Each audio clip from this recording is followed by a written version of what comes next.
3 night shift पे मैंने एक बहुत यंग बच्चा खो दिया, around in 19 years old boy, very active, Punjab university का लड़का था और स्पोर्ट्स कोटा में आया हुआ था पंजाब यूनिवर्सिटी, और स्पोर्ट्स वाले बहुत हेल्दी होते हैं। बट जब जिस वक्त पे वो रात के 2:30 बजे उसकी एसपीओ2 गिर गई, बिल्कुल ख़त्म हो गया, एंड हम सीपीआर कर रहे हैं, रिसेसिटेट करने की कोशिश कर रहे हैं, सब कुछ करा, बट हम नहीं बचा पाए। और हमने टाइम ऑफ डेथ उसका 3:22 का कॉल किया, पूरी कोशिश करने के बाद। उस वक्त पे 3:23 पे मैं अपनी किट उतार के बाहर निकली हूँ, और हमारी एक पार्किंग लॉट है हॉस्पिटल के पीछे, उधर जाके जितना मैं रोई हूँ उतना उस वक्त पे मुझे था कि बस अब मुझसे और नहीं देखा जा रहा, अब मैं और नहीं कर सकती। ਸਤਿ ਸ਼੍ਰੀ ਅਕਾਲ ਜੀ, ਤੁਸੀਂ ਦੇਖ ਰਹੇ ਹੋ ਬਾਈ ਤੇ ਮੈਂ ਜੱਸੀ ਬੜੈਚ। ਜਿੱਦਾਂ ਕਿ ਆਪਾਂ ਸਾਰੇ ਜਾਣਦੇ ਹਾਂ, ਅਕਸਰ ਕਿਹਾ ਜਾਂਦਾ ਹੈ ਕਿ ਡਾਕਟਰ ਅਕਸਰ ਭਗਵਾਨ ਦਾ ਰੂਪ ਹੁੰਦੇ ਆ। ਉਹੀ ਗੱਲ ਸਾਬਤ ਹੁੰਦੀ ਆ ਜਦ ਕਰੋਨਾ ਦੀ ਪਹਿਲੀ ਲਹਿਰ ਆਉਂਦੀ ਆ, ਦੂਜੀ ਲਹਿਰ ਆਉਂਦੀ ਆ, ਸਾਨੂੰ ਡਾਕਟਰ ਹੀ ਭਗਵਾਨ ਦਾ ਰੂਪ ਹੁੰਦੇ ਆ। ਸੋ ਉਹਨਾਂ ਨਾਲ ਅੱਜ ਡਾਕਟਰ ਸਾਹਿਬਾਨ ਸਾਡੇ ਨਾਲ ਮੌਜੂਦ ਨੇ, ਗੱਲਬਾਤ ਕਰਾਂਗੇ ਕਿ ਕਿਵੇਂ ਦਾ ਰਿਹਾ ਉਹਨਾਂ ਦਾ ਕਰੋਨਾ ਕਾਲ ਐਕਸਪੀਰੀਅੰਸ, ਸੋ ਕਿਵੇਂ ਉਹਨਾਂ ਨੇ ਆਪਣੀਆਂ ਸੇਵਾ ਨਿਭਾਈਆਂ ਨੇ। ਸਾਡੇ ਨਾਲ ਮੌਜੂਦ ਨੇ ਡਾਕਟਰ ਅਭਿਸ਼ੇਕ ਬਿੱਲਾ, ਡਾਕਟਰ ਰੀਚਾ ਜੀ ਤੇ ਡਾਕਟਰ ਤਮੰਨਾ ਜੀ। ਬਹੁਤ ਬਹੁਤ ਸਵਾਗਤ ਹੈ ਜੀ ਤੁਹਾਡਾ। ਸਭ ਤੋਂ ਪਹਿਲਾਂ ਤਾਂ ਤੁਹਾਨੂੰ ਸਵਾਲ ਆ, ਕਰੋਨਾ ਦੀ ਫਸਟ ਲਹਿਰ ਆਉਂਦੀ ਆ ਹੈ ਨਾ, ਉਹ ਜ਼ਿਆਦਾ ਕੰਟਰੋਲ ਕੀਤਾ ਜਾਂਦਾ ਉਹ ਚੀਜ਼ ਤੇ। ਫਸਟ ਲਹਿਰ ਦਾ ਅਨੁਭਵ ਕਿਵੇਂ ਰਿਹਾ, ਸੈਕਿੰਡ ਦਾ ਕਿਵੇਂ ਰਿਹਾ ਸਰ ਨੇ? ਪਹਿਲਾਂ ਫਸਟ ਵੇਵ ਆਈ, ਉਹਦੇ 'ਚ ਵੀ ਬਹੁਤ ਕੰਮ ਕੀਤਾ, ਬਟ ਉਹਦੇ 'ਚ ਇੰਨੀ ਮਹਾਮਾਰੀ ਨਹੀਂ ਸੀਗੀ। ਸੈਕਿੰਡ ਵੇਵ ਜਦ ਆਈ, ਆਕਸੀਜਨ ਦੀ ਕਮੀ ਹੋ ਗਈ, ਇੰਜੈਕਸ਼ਨਸ ਦੀ ਕਮੀ ਹੋ ਗਈ, ਉਹਦੇ 'ਚ ਬਹੁਤ ਜ਼ਿਆਦਾ ਬਹੁਤ ਗੰਦੇ ਹਾਲਾਤ ਹੋ ਗਏ ਸੀ। ਬਟ ਸਾਰਾ ਉਹਨਾਂ ਨੂੰ ਡਾਕਟਰਸ ਨੇ, ਜਿਤਨੇ ਵੀ ਸਟਾਫ ਸੀ, NGO ਸੀਗੇ, ਉਹਨਾਂ ਨੇ ਸਾਰਿਆਂ ਨੇ ਉਸ ਚੀਜ਼ ਨੂੰ ਕਵਰ ਕੀਤਾ। ਜਿਨ੍ਹਾਂ ਨੂੰ ਰਾਸ਼ਨ ਚਾਹੀਦਾ ਸੀ, ਕਿਉਂਕਿ ਲੋਕਡਾਊਨ ਲੱਗ ਗਿਆ ਸੀ, ਸਾਰੀ ਦੁਕਾਨਾਂ ਬੰਦ ਹੋ ਗਿਆ ਸੀ, ਉਹਨਾਂ ਨੇ ਸਾਰਿਆਂ ਨੂੰ ਪ੍ਰੋਵਾਈਡ ਕੀਤਾ। ਜਿਤਨਾ ਵੀ ਰਾਸ਼ਨ ਸੀਗਾ, ਜਿੰਨੀ ਵੀ ਖਾਣ ਪੀਣ ਦੀ ਸੁਵਿਧਾ ਸੀਗੀ, ਸਭ ਉਹਨਾਂ ਨੇ ਪ੍ਰੋਵਾਈਡ ਕੀਤਾ। ਸਾਰਿਆਂ ਨੇ ਮਿਲ ਕੇ ਇੱਕ ਸਾਡਾ ਬਹੁਤ ਵੱਡਾ ਚੰਡੀਗੜ੍ਹ ਦਾ WhatsApp ਗਰੁੱਪ ਚੱਲ ਰਿਹਾ, ਜਿਹਦੇ 'ਚ NGOs, ਡਾਕਟਰਸ, ਜਿੰਨੇ ਵੀ ਆਫਿਸਰਸ ਹੈ, ਉਹ ਸਾਰੇ ਐਡਿਡ ਹੈ। ਅਤੇ ਉਹਦੇ ਥਰੂ ਅਸੀਂ ਕਿਸੇ ਨੂੰ, ਜਿਹਨੂੰ ਰਾਸ਼ਨ ਚਾਹੀਦਾ ਸੀ ਜਾਂ ਕਿਸੇ ਨੂੰ ਬੈੱਡਸ ਚਾਹੀਦੇ ਸੀ, ਕਿਸੇ ਨੂੰ ਆਕਸੀਜਨ ਸਿਲੰਡਰਸ ਚਾਹੀਦੇ ਸੀ, ਕਿਸੇ ਨੂੰ ਇੰਜੈਕਸ਼ਨਸ ਅਵੇਲ ਕਰਾਉਣੇ ਸੀ, ਅਸੀਂ ਉਹ ਸਾਰੇ ਕੀਤੇ। ਸਾਰੇ ਹੌਸਪੀਟਲਸ ਨਾਲ ਅਸੀਂ ਕਨੈਕਟਡ ਸੀਗੇ, ਜਿੰਨੀ ਅਸੀਂ ਮਦਦ ਕਰ ਸਕਦੇ ਸੀ ਅਸੀਂ ਕੀਤੀ। ਬਿਲਕੁਲ ਸਰ, ਡਾਕਟਰ ਸਾਹਿਬ ਉਹੀ ਗੱਲ ਆ, ਫਸਟ ਲਹਿਰ ਆਉਂਦੀ ਆ ਤਾਂ ਸੈਕਿੰਡ ਇਦੋਂ ਭਾਰੀ ਕਿਉਂ ਹੁੰਦੀ ਹੈਗੀ? ਕਿਉਂਕਿ ਉਹਦੇ ਕੀ ਕਾਰਨ ਨੇ? ਸਾਡੀ ਲਾਪਰਵਾਹੀ ਜਾਂ ਕੀ ਉਹ ਚੀਜ਼ ਦੇ ਵਿੱਚ ਹੁੰਦਾ? ਲਾਪਰਵਾਹੀ ਨਹੀਂ ਸੀਗੀ। ਇਹ ਫਸਟ ਵੇਵ ਜਦ ਆਈ, ਕਿਸੇ ਨੂੰ ਅੰਦਾਜ਼ਾ ਨਹੀਂ ਸੀਗਾ ਕਿ ਸੈਕਿੰਡ ਵੇਵ ਆਊਗੀ। ਜਦ ਲੋਕਡਾਊਨ ਖੁੱਲ੍ਹਿਆ, ਲੋਕਾਂ ਨੇ ਬਹੁਤ ਲਾਈਨਾਂ ਲਾਉਣੀਆਂ ਸ਼ੁਰੂ ਕਰਤੀਆਂ, ਉਹਨਾਂ ਨੇ ਮਾਸਕ ਉਤਾਰਤੇ ਕਿ ਚਲੋ ਹੁਣ ਤਾਂ ਖਤਮ ਹੋ ਗਿਆ। ਇਹ ਚੀਜ਼ ਨੇ ਉਸ ਚੀਜ਼ ਨੂੰ ਪ੍ਰਭਾਵਿਤ ਕੀਤਾ, ਉਹਦੇ ਕਰਕੇ ਸੈਕਿੰਡ ਲਹਿਰ ਆਈ। ਹੁਣ ਅਸੀਂ ਫੁੱਲੀ ਪ੍ਰੀਪੇਅਰਡ ਕਰ ਰਹੇ ਹਾਂ ਆਪਣੇ ਆਪ ਨੂੰ ਕਿ ਥਰਡ ਲਹਿਰ ਨਾ ਆਵੇ। ਅਸੀਂ ਵੈਕਸੀਨ ਦੀ ਮੁਹਿੰਮ ਚਲਾਈ ਹੈ ਪੂਰੇ ਚੰਡੀਗੜ੍ਹ 'ਚ, ਆਪਣੀ 15 ਤੋਂ 20 ਕੈਂਪ ਚੱਲ ਰਹੇ ਹੈ, ਡਿਸਪੈਂਸਰੀਆਂ 'ਚ ਵੈਕਸੀਨ ਲੱਗ ਰਹੀ ਹੈ। ਉਹ ਇਸ ਲਈ ਲਾਈ ਜਾ ਰਹੀ ਹੈ ਕਿ ਕੋਈ ਬੰਦਾ ਹੁਣ ਅੱਗੇ ਪੋਜ਼ੀਟਿਵ ਨਾ ਹੋਵੇ, ਕਿਸੇ ਨੂੰ ਕੋਈ ਸਿੰਪਟਮ ਨਾ ਆਉਣ ਜਾਂ ਹੌਸਪਿਟਲਾਈਜੇਸ਼ਨ ਨਾ ਹੋਵੇ, ਤਾਂ ਕਿ ਉਹ ਥਰਡ ਲਹਿਰ ਜਿਹੜੀ ਹੈਗੀ ਹੈ ਉਹ ਨਾ ਆ ਸਕੇ। ਬਿਲਕੁਲ, ਵੈਕਸੀਨੇਸ਼ਨ ਦੀ ਤੁਸੀਂ ਗੱਲ ਕੀਤੀ ਆ, ਲੋਕ ਪ੍ਰੋਪਰ ਤਰੀਕੇ ਨਾਲ ਵੈਕਸੀਨੇਸ਼ਨ ਲਵਾ ਰਹੇ ਆ? ਬਿਲਕੁਲ ਜੀ, ਹਰ ਇੱਕ ਸੈਂਟਰ 'ਤੇ ਬਹੁਤ ਰਸ਼ ਸੀਗਾ। ਹੁਣ 18+ ਦੀ ਹੁਣੇ ਹੀ ਥੋੜ੍ਹੇ ਦੇਰ ਪਹਿਲਾਂ, 2-3 ਹਫ਼ਤੇ ਪਹਿਲਾਂ ਸ਼ੁਰੂ ਹੋਈ ਹੈ। ਉਹਦੇ 'ਚ ਬਹੁਤ ਰਸ਼ ਹੈ, ਲੋਕਾਂ ਨੂੰ ਬਹੁਤ ਕਰੇਜ਼ ਹੋ ਗਿਆ, ਲੋਕਾਂ ਨੂੰ ਬਹੁਤ ਉਤਸ਼ਾਹ ਹੈ ਕਿ ਆਪਾਂ ਵੈਕਸੀਨ ਲਗਵਾਉਣੀ ਹੈ। ਪਹਿਲਾਂ ਇੱਦਾਂ ਨਹੀਂ ਸੀਗਾ। ਜਦ ਸ਼ੁਰੂ ਹੋਈ ਸੀ ਇਹ ਚੀਜ਼, ਬਹੁਤ ਘੱਟ ਲੋਕ ਆਉਂਦੇ ਸੀ। ਹੁਣ ਤਾਂ ਵੈਕਸੀਨੇਸ਼ਨ ਸੈਂਟਰਸ ਦੇ ਤੁਸੀਂ 16 ਦੇ ਬਾਹਰ ਜਾ ਕੇ ਦੇਖੋਗੇ, ਲਾਈਨ ਲੱਗੀ ਪਈ ਹੈ, ਲੋਕੀ ਵੈਕਸੀਨ ਲਗਵਾਉਣਾ ਚਾਹੁੰਦੇ ਆ। ਬਿਲਕੁਲ, ਜੇ ਡਿਊਟੀ ਦੀ ਗੱਲ ਕਰੀਏ ਕਿ ਤੁਸੀਂ ਵੱਡੀ ਸੇਵਾ ਰਹੀ, ਤੁਹਾਡੀ ਡਿਊਟੀ ਕਿੰਨਾ ਟਾਈਮ ਹੁੰਦੀ ਸੀ ਜਦੋਂ ਇਹ ਜ਼ਿਆਦਾ ਲਹਿਰ, ਜ਼ਿਆਦਾ ਵੇਵ, ਜ਼ਿਆਦਾ ਤੇਜ਼ੀ ਨਾਲ ਹੋਈ, ਤਾਂ ਫਿਰ ਡਿਊਟੀ ਕਿੰਨਾ ਟਾਈਮ ਕਰਨਾ ਪੈਂਦਾ? ਡਿਊਟੀ ਦੇ ਸਰ, ਜਦ ਅਸੀਂ ਜੁਆਇਨ ਕੀਤਾ ਸੀ ਤਦ ਆਰ ਸਾਨੂੰ ਦੱਸੇ ਗਈ ਸੀ 9 ਤੋਂ 4। ਬਟ ਜਦ ਇਹ ਚੀਜ਼ ਬਹੁਤ ਹਾਈਪ ਹੋ ਗਈ ਸੀ, ਅਸੀਂ 24-24 ਘੰਟੇ ਵੀ ਕੰਮ ਕੀਤਾ, ਅਸੀਂ 12-12 ਘੰਟੇ ਵੀ ਕੰਮ ਕੀਤਾ। ਮਤਲਬ ਜਿੰਨਾ ਅਸੀਂ ਆਪਣਾ ਦੇ ਸਕਦੇ ਸੀ ਆਪਾਂ ਦਿੱਤਾ, ਠੀਕ ਹੈ। ਇਹ ਨਹੀਂ ਸੀਗਾ ਕਿ ਕੋਈ ਕਹਿ ਰਿਹਾ ਕਿ ਮੈਂ ਡਿਊਟੀ ਨਹੀਂ ਕਰੂੰਗਾ। ਸਾਰਿਆਂ ਨੂੰ ਇਹ ਚੀਜ਼ ਸੀਗੀ, ਸਾਰੇ ਘਬਰਾਏ ਵੀ ਹੋਏ ਸੀ, ਸਾਰਿਆਂ ਨੂੰ ਉਤਸ਼ਾਹ ਵੀ ਸੀਗਾ ਕਿ ਅਸੀਂ ਕੰਮ ਕਰਨਾ ਹੈ, ਅਸੀਂ ਲੋਕਾਂ ਨੂੰ ਬਚਾਉਣਾ ਹੈ। ਕਿਉਂਕਿ ਤੁਹਾਡੇ ਸਾਹਮਣੇ ਜੇ ਕੋਈ ਪੇਸ਼ੈਂਟ ਹੈ, ਉਹ ਦਮ ਤੋੜ ਰਿਹਾ, ਤੁਹਾਨੂੰ ਬਹੁਤ ਅੰਦਰੋਂ ਬੁਰਾ ਲੱਗਦਾ। ਲੋਕਾਂ ਨੇ ਆਪਣੇ ਪਰਿਵਾਰ ਛੱਡ ਕੇ ਉਹਨਾਂ ਨੇ ਪੂਰੇ ਹੌਸਪੀਟਲ 'ਚ ਰਹੇ, ਉਹ ਆਪਣਾ, ਉਹਨਾਂ ਨੇ ਡਾਕਟਰ ਸੀਗੇ, ANM ਸੀਗੀਆਂ, ਜਿੰਨੇ ਵੀ ਲੋਕੀ ਸੀਗੇ, ਉਹਨਾਂ ਨੇ ਬਹੁਤ ਮਿਹਨਤ ਕੀਤੀ ਇਸ ਪਿੱਛੇ। ਦੇਖਿਆ ਜਾਵੇ ਤੁਹਾਨੂੰ ਪੂਰਾ ਗਵਰਨਮੈਂਟ ਦਾ ਪੂਰਾ ਸਹਿਯੋਗ ਰਹੇਗਾ? ਗਵਰਨਮੈਂਟ ਦਾ ਪੂਰਾ ਸਹਿਯੋਗ ਸੀਗਾ, ਤਾਂ ਹੀ ਇਹ ਵੈਕਸੀਨੇਸ਼ਨ ਇਹਨਾਂ ਨੇ, ਭਾਰਤ ਸਰਕਾਰ ਨੇ ਬਹੁਤ ਅੱਛੀ ਚੀਜ਼ ਕੀਤੀ। ਇਹਨਾਂ ਨੇ ਵੈਕਸੀਨੇਸ਼ਨ ਸ਼ੁਰੂ ਕੀਤੀ ਤਾਂ ਕਿ ਲੋਕੀ ਵੈਕਸੀਨੇਟ ਹੋ ਸਕਣ। ਉਹ ਮਤਲਬ ਜੇ ਕੋਈ ਉਹਨਾਂ ਨੂੰ ਸਿੰਪਟਮਸ ਆਉਂਦੇ ਆ, ਉਹ ਨਾ ਆਉਣ, ਠੀਕ ਹੈ। ਹੁਣ ਵੀ ਲੋਕੀ, ਹੁਣ ਇਹਨਾਂ ਨੇ 18+ ਦਾ ਕੈਂਪ ਜਿਹੜਾ ਚਲਾਇਆ ਹੋਇਆ, ਠੀਕ ਹੈ, ਬਹੁਤ ਜ਼ੋਰਾਂ ਸ਼ੋਰਾਂ ਨਾਲ ਚੱਲ ਰਿਹਾ। ਬਹੁਤ ਥੈਂਕ ਯੂ। ਸੋ ਸਾਡੇ ਨਾਲ ਨੇ ਮੈਡਮ ਰੀਚਾ, ਬਹੁਤ ਸਵਾਗਤ ਹੈ। Thank you ji. So ma'am, ਕੋਈ ਆਈਡੀਆ ਸੀਗਾ ਵੀ ਜਿਹੜੀ ਸੈਕਿੰਡ ਲਹਿਰ ਆਊਗੀ ਉਹ ਇੰਨੀ ਘਾਤਕ ਹੋਊਗੀ, ਇੰਨੀ ਖਤਰਨਾਕ ਹੋਊਗੀ? ਸੀਗਾ ਆਈਡੀਆ? सर जिस तरीके से सारे अचानक से लॉकडाउन के बाद बाहर आ गए थे, तब हमें ऐसा था कि लग रहा कि अभी अंदर रहो, अभी ख़त्म नहीं हुआ है ये। तो थोड़ा ध्यान रखना ज़रूरी था उस वक्त पे। पर सेकेंड लेयर किसी को भी नहीं पता था कि इतनी ज़्यादा खतरनाक आएगी, जिसमें इतने लोगों की डेथ हुई, कितने डॉक्टर्स हमने खो दिए, कितने नर्सिंग स्टाफ खो दिए, कितना हमारा मेडिकल जो पूरा का पूरा स्टाफिंग होती है, चाहे वो एक वार्ड सर्वेंट से लेकर टॉप टियर डॉक्टर तक जाए, तो हमने बहुत लॉस देखा है ऐसा।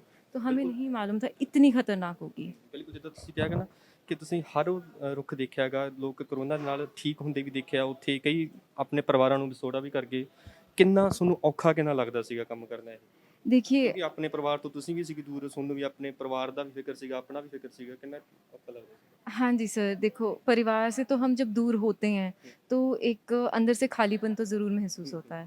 उस वक्त पे हमारा परिवार ही होता है जो कहता है कि ऐसा मत सोचो कि तुम हमसे दूर हो, हम तुम्हारे साथ हमेशा हैं। हमेशा उन्होंने सपोर्ट किया है। बाकी हमारे खुद के फ्रेंड्स जितने भी हमारे साथ कलीग्स होते हैं ड्यूटीज़ पे, तो उनसे भी पूरा सपोर्ट रहता है कभी भी हमें ज़रूरत पड़े। सबसे बड़ी बात तो ये होती है कि जब हम डेथ देखते हैं किसी की होते हुए, तो उस वक्त पे मन एकदम अंदर से ख़त्म हो जाता है कि ये क्यों हो रहा है। लाचार फील होता है एकदम। तो उस वक्त पे हम ये भी सोचते हैं कि क्या हमसे कुछ कमी रह गई या हम कुछ और कर सकते थे, लेकिन डेथ एक ऐसी चीज़ है जिस पे हमारा कंट्रोल नहीं है। हम एक शरीर को ठीक करने की कोशिश कर सकते हैं, पर बाकी तो सब ऊपर ही देखते हैं, है ना, भगवान देखते हैं। उस वक्त पे यही होता है कि अगर एक पेशेंट हम लूज़ कर रहे हैं, तो आई होप हम 100 को बचा सकें। और सबसे बड़ी खुशी तो तब होती है जब हम किसी बच्चे को पैदा होते देखते हैं कोविड के बीच। मदर पॉजिटिव हैं, आइसोलेशन में हैं, फिर भी उन्होंने बर्थ दिया है हेल्दी बेबीज़ को, तो उस वक्त पे जो खुशी है वो अलग है, जो कि मुझे फ़ील करने की मौका मिला, क्योंकि मेरे कुछ पेशेंट्स थी ऐसी जिन्होंने एक्चुअली कोविड में बर्थ दिया है। तो वो हर एक चीज़ को ख़त्म कर देता है कि जो बुरा लगता है कि अरे ऐसा कैसे हो गया, उस वक्त पे एक होता है कि भगवान ने अगर कुछ ख़त्म किया है तो कुछ दिया भी है। तो it is always a balance. ਬਿਲਕੁਲ ਜਿੱਦਾਂ ਤੁਸੀਂ ਐਕਸਪੀਰੀਅੰਸ ਸ਼ੇਅਰ ਕੀਤਾ ਕਿ ਅਗਰ ਕੋਈ ਬੇਬੀ ਹੁੰਦਾ ਸੀ ਤਾਂ ਆਪਣੇ ਆਪ ਨੂੰ ਖੁਸ਼ੀ ਹੁੰਦੀ ਸੀ ਵੀ ਹਾਂ ਠੀਕ। ਸੋ ਤੁਹਾਡੇ ਸਾਹਮਣੇ ਨਾ ਕਿੰਨੀਆਂ ਡੈਥਾਂ ਹੋਈਆਂ ਹੋਣੀਆਂ, ਫਿਰ ਕਿਤੇ ਨਾ ਕਿਤੇ ਆਪਦੇ ਮਨ ਨੂੰ ਲੱਗਦੀ ਹੈ ਸੱਟ ਵੀ ਨਹੀਂ, ਆਪਣਾ ਮਨ ਝੰਜੋੜਿਆ ਜਾਂਦਾ ਹੈ ਨਾ ਚੀਜ਼ ਨੂੰ, ਲੱਗਦਾ ਵੀ ਨਹੀਂ ਮੈਂ ਇਹ ਚੀਜ਼ ਦੇਖ ਨਹੀਂ ਸਕਦਾ। ਸੋ ਲੱਗਦਾ ਸੀ, ਔਖਾ ਹੁੰਦਾ ਸੀ ਵੀ नहीं ये चीज़ मेरे तो देख नहीं होती। मैं आपसे एक और एक्सपीरियंस शेयर करूँगी। मेरी ड्यूटी थी और मेरी कंटिन्यूअसली 4 नाइट शिफ्टें लगी थी। तीसरी नाइट शिफ्ट पे मैंने एक बहुत यंग बच्चा खो दिया, around in 19 years old boy, very active, Punjab university का लड़का था और स्पोर्ट्स कोटा में आया हुआ था पंजाब यूनिवर्सिटी, और स्पोर्ट्स वाले बहुत हेल्दी होते हैं। बट जब जिस वक्त पे वो रात के 2:30 बजे उसकी SpO2 गिर गई, बिल्कुल ख़त्म हो गया, एंड हम CPR कर रहे हैं, रिसेसिटेट करने की कोशिश कर रहे हैं, सब कुछ करा, बट हम नहीं बचा पाए। और हमने टाइम ऑफ डेथ उसका 3:22 का कॉल किया, पूरी कोशिश करने के बाद। उस वक्त पे 3:23 पे मैं अपनी किट उतार के बाहर निकली हूँ, और हमारी एक पार्किंग लॉट है हॉस्पिटल के पीछे, उधर जाके जितना मैं रोई हूँ उतना उस वक्त पे मुझे था कि बस अब मुझसे और नहीं देखा जा रहा, अब मैं और नहीं कर सकती। मैं बहुत ज़्यादा उस वक्त पे हो जाता है, लेकिन उसके बाद फिर से एक कॉल आती है कि डॉक्टर साहब ऊपर एक पेशेंट और डिटोरिएट कर रहा है, आप फटाफट आओ।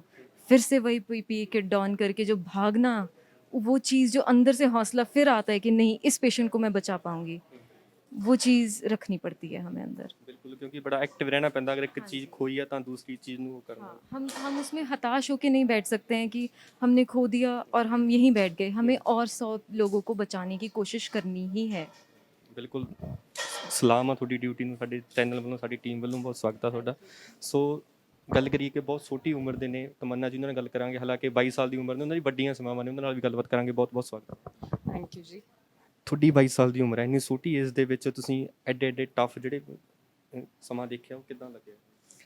टफ़ था, जैसा आप कह रहे हैं मेरी उम्र में, हाँ ये ज़्यादा टफ़ है क्योंकि इमोशनल एज होती है। लेकिन वही बात है सर, ड्यूटी है, जॉब है, करनी तो है, फ़र्ज़ है, निभाएंगे। तो बस चलते गए और आज खड़े हैं आपके सामने।